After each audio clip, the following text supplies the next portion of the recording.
ટીમાણા ગામના નિવૃત્ત શિક્ષક કરી રહ્યા છે પ્રાકૃતિક ખેતી। હાલ જોઈએ તો ખેડૂતો રાસાયણિક ખેતી છોડી પ્રાકૃતિક ખેતી અપનાવી રહ્યા છે। ખેડૂતો પ્રાકૃતિક ખેતી અપનાવી તેમાં અલગ અલગ પાકોનું વાવેતર કરી સારી એવી આવક મેળવી રહ્યા છે। તો કેટલાક નોકરિયાત કર્મચારીઓ જે વય નિવૃત્ત થઈ ગયા બાદ ખેતી અપનાવતા હોય છે અને જેમાં કેટલાક નિવૃત્ત કર્મચારી તો પ્રાકૃતિક ખેતી અપનાવી તેમાં અલગ અલગ પાકોનું વાવેતર કરી પાકોનું મૂલ્યવર્ધન કરી વેચાણ કરતા હોય છે। મારું નામ પંડ્યા ગિરજાશંકર રવજીભાઈ, ગામ ટીમાણા, તાલુકો તળાજા, જિલ્લો ભાવનગર। મૂળ તો હું ખેડૂત પુત્ર છું, પરંતુ શિક્ષકની નોકરી કરતો હતો અને 2009ની અંદર હું નિવૃત્ત થયો।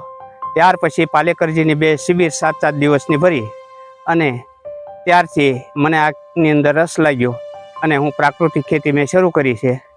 અત્યારે મેં આ GJ20 સિંગ વાવી છે અને આમાં હું દર વર્ષે એ 20 નંબરની સિંગ કરું છું અને એમાં મને લગભગ 20થી લઈ અને 28 મણ સુધીનો વીઘો મળે છે। એનું જો આમ વેચાણ કરું, ડાયરેક્ટ સીધી મગફળી વેચી દઉં તો મને લગભગ 1 વીઘે ઓછામાં ઓછા 40,000 રૂપિયા જેવું મને મળે છે અને કદાચ સારો ભાવ આવ્યો હોય તો 50 સુધી મળે છે। પણ જો એનું સિંગ તેલ કઢાવી અને ખોળ અને સિંગ અલગથી વેચું તો મને વીઘે લગભગ 60,000 થી 70,000 રૂપિયા મળે।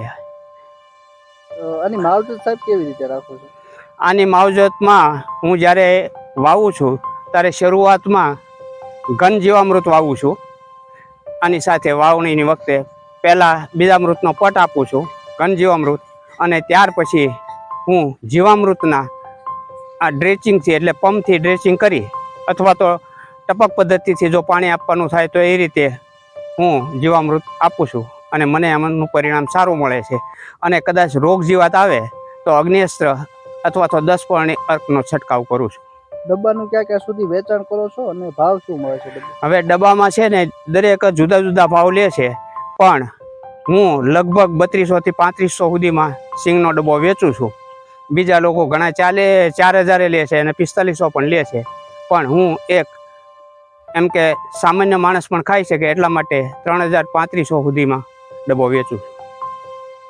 તળાજા તાલુકાના ટીમાણા ગામે રહેતા નિવૃત્ત શિક્ષક જેઓ નાનપણથી જ ખેતીમાં રસ ધરાવતા હોવાના કારણે પોતે શિક્ષક તરીકે વય નિવૃત્ત થઈ ગયા બાદ 2019થી પ્રાકૃતિક ખેતી કરી રહ્યા છે। હાલ તેઓએ મગફળીનું વાવેતર કર્યું છે। આ મગફળીનું પોતે સીધું વેચાણ કરવાના બદલે તેનું મૂલ્યવર્ધન કરી વેચાણ કરી રહ્યા છે।